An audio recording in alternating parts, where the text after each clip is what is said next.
हज़रत मूसा अलैहिस्सलाम की ज़िंदगी की कहानी। हज़रत मूसा अलैहिस्सलाम इस्लामी तारीख के सबसे बड़े नबियों में से एक हैं, जिन्होंने बनी इसराइल को फ़िरौन के तशद्दुद अत्याचार से आज़ाद कराया।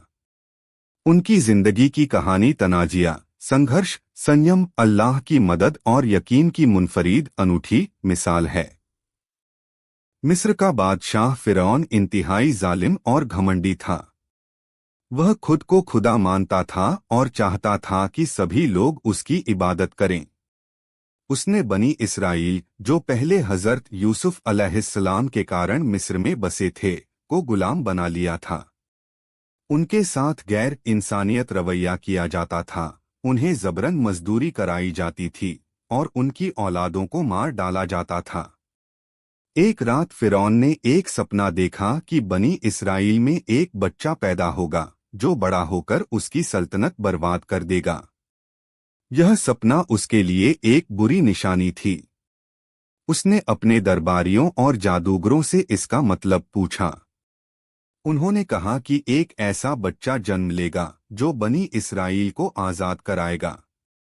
इससे खौफजदा होकर फ़िरौन ने हुक्म दिया कि बनी इसराइल में जन्म लेने वाले सभी नौजायदा नवजात लड़कों को मार दिया जाए। इस होलनाक तशद्दुद भयानक अत्याचार के बीच हज़रत मूसा अलैहिस्सलाम का जन्म हुआ। उनकी वालिदा हज़रत यूखाबिद अलैहिस्सलाम बेहद फिक्रमंद थीं कि फ़िरौन के सिपाही उनके बच्चे को मार डालेंगे। अल्लाह ने हज़रत मूसा अलैहिस्सलाम की वालिदा को वही के ज़रिए हुक्म दिया कि वे अपने बेटे को एक संदूक टोकरी में रखकर नील नदी में बहा दें। अल्लाह ने उन्हें यह यकीन दिलाया कि यह बच्चा महफूज रहेगा और एक बड़ा नबी बनेगा। एक वालिदा के लिए यह फैसला लेना आसान नहीं था। सोचिए कैसी अजियत व्यथा रही होगी उस वालिदा के दिल में। परंतु अल्लाह की रहमत पर यकीन रखते हुए उन्होंने अपने नौजायदा नवजात बेटे को टोकरी में रखा और नील नदी के बहाव के हवाले कर दिया। नील नदी की लहरों ने उस टोकरी को फ़िरौन के महल की ओर बहा दिया, जहां फ़िरौन की बीवी हज़रत आसिया अलैहिस्सलाम ने उसे देख लिया। उन्होंने जब टोकरी खोली तो सामने एक मासूम और खूबसूरत बच्चा था। उनके दिल में उस बच्चे के लिए प्यार उमड़ पड़ा। हज़रत आसिया अलैहिस्सलाम ने फ़िरौन से कहा, यह बच्चा हमारा बेटा बनेगा। इसे मत मारो, शायद यह हमारे लिए खुशी और बरकत का वजह बने। फ़िरौन, जो सभी नौजायदा नवजात बच्चों को मरवा रहा था, इस बच्चे की मासूमियत देखकर नरम पड़ गया और उसे मारने की बजाय गोद लेने के लिए तैयार हो गया। अब मसला यह था कि हज़रत मूसा अलैहिस्सलाम किसी भी दाई का दूध नहीं पी रहे थे। कई ख्वातीनों को बुलाया गया, लेकिन मूसा अलैहिस्सलाम ने किसी का दूध नहीं पिया। यह देखकर हज़रत मूसा अलैहिस्सलाम की बहन, जो छुपकर सब देख रही थीं, ने तजवीज़ सुझाव दिया कि वे एक ख्वातीन को जानती हैं जो इस बच्चे को दूध पिला सकती हैं। अल्लाह की मंसूबा देखिए। वह ख्वातीन कोई और नहीं बल्कि हज़रत मूसा अलैहिस्सलाम की अपनी वालिदा थीं। इस तरह अल्लाह ने माँ और बेटे को फिर से मिला दिया। हज़रत मूसा अलैहिस्सलाम अब अपनी वालिदा के पास पलने लगे, लेकिन उनकी परवरिश फ़िरौन के महल में हुई। हज़रत मूसा अलैहिस्सलाम फ़िरौन के महल में एक शहज़ादे की तरह पले बढ़े।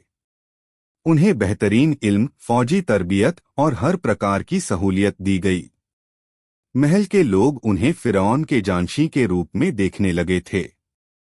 लेकिन अल्लाह ने उन्हें एक मखसूस विशेष मकसद के लिए चुना था और उनके दिल में इंसाफ, हमदर्दी और सच्चाई की खोज के जज्बात थे। हज़रत मूसा अलैहिस्सलाम अक्सर देखते थे कि बनी इसराइल के लोगों पर जुल्म किया जाता था। वे गुलामी की जिंदगी जीने को मजबूर थे, उन पर तशद्दुद अत्याचार किए जाते थे और फ़िरौन के सिपाही उनके साथ गैर-इंसानियत रवैया करते थे। यह देखकर उनके दिल में बेचैनी बढ़ती जा रही थी। एक दिन हज़रत मूसा अलैहिस्सलाम शहर में घूम रहे थे, तभी उन्होंने देखा कि एक मिस्री शख्स, जो फ़िरौन की सेना का आदमी था, एक बनी इसराइली को पीट रहा था।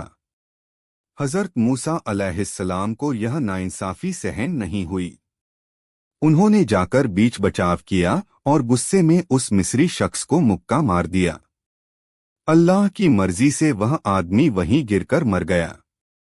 हजरत मूसा अलैहिस्सलाम को इस बात का एहसास हुआ कि यह उनकी गलती थी और उन्होंने अल्लाह से तौबा की। वे डर गए कि यह बात फिरौन को पता चली तो वह उन्हें मारने का हुक्म दे देगा। अगले दिन जब हजरत मूसा अलैहिस्सलाम शहर में निकले तो उन्होंने देखा कि वही बनी इस्राएली शख्स किसी और से झगड़ रहा था। जब उसने हजरत मूसा अलैहिस्सलाम को देखा तो उसने पुकार कर कहा, क्या तुम मुझे भी वैसे ही मार दोगे जैसे कल उस मिस्री को मारा था?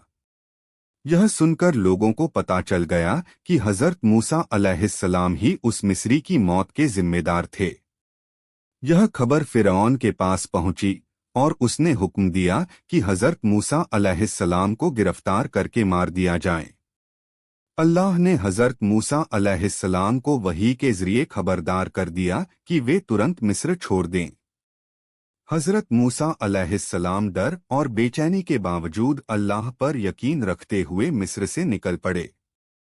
हजरत मूसा अलैहिस्सलाम कई दिनों तक रेगिस्तान में बिना किसी ठिकाने के भटकते रहे। वे भूखे प्यासे थे लेकिन अपने अंदर एक अजीब सुकून महसूस कर रहे थे। वे अल्लाह से मदद की दुआ करते रहे और विलाखिर अंततः मद्यन, जो अरब इलाके में था, पहुँचे। मद्यन पहुंचने पर हजरत मूसा अलैहिस्सलाम ने एक कुएं के पास कुछ चरवाहों को पानी भरते देखा। वहां उन्होंने देखा कि कुछ मर्द अपने जानवरों को पानी पिला रहे थे, जबकि दो ख्वातीनें अपने जानवरों को पीछे रोके खड़ी थीं। हजरत मूसा अलैहिस्सलाम को यह देखकर अजीब लगा और वे उनके पास जाकर बोले, तुम दोनों अपने जानवरों को पानी क्यों नहीं पिला रही हो? उन्होंने जवाब दिया, हम तब तक इंतजार करती हैं जब तक ये मर्द अपने जानवरों को पानी पिला नहीं लेते। हमारे वालिद बहुत बूढ़े हैं, इसलिए हम खुद ही यह काम करने आई हैं। हजरत मूसा अलैहिस्सलाम को यह नाइंसाफी महसूस हुई कि ये ख्वातीनें अकेली मेहनत कर रही हैं, जबकि बाकी मर्द पहले पानी भर रहे हैं।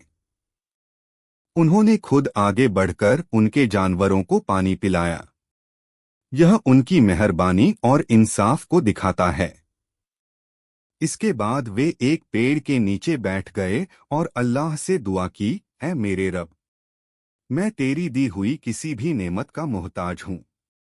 उन दोनों बहनों ने जब अपने घर जाकर अपने वालिद हजरत शुएब अलैहिस्सलाम को यह बात बताई तो वे बहुत मुतासिर हुए। उन्होंने हजरत मूसा अलैहिस्सलाम को अपने घर बुलाया और उनका हाल जाना।